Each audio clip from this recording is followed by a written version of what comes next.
Imagine you have a data visualization problem involving geographic coordinates that need to be accurately represented on a map.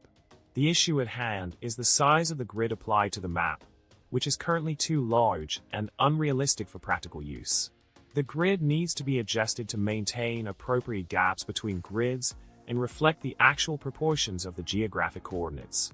Now, let's dive into the solution to this grid size problem. By utilizing the coord_sf function in the ggplot2 package, we can interpret the coordinates relative to a geographic coordinate system, specifically assuming the coordinates are in the WGS 84 EPSG 4326 system.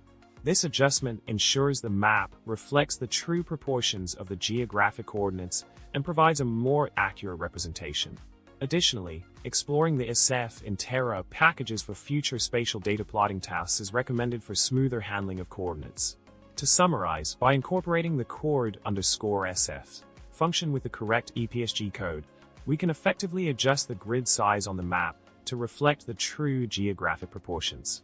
This solution ensures a more realistic representation of the data and improves the overall accuracy of the visualization. And with that, we wrap up our discussion. Remember to subscribe, like, and comment below with your thoughts or any jokes you may have.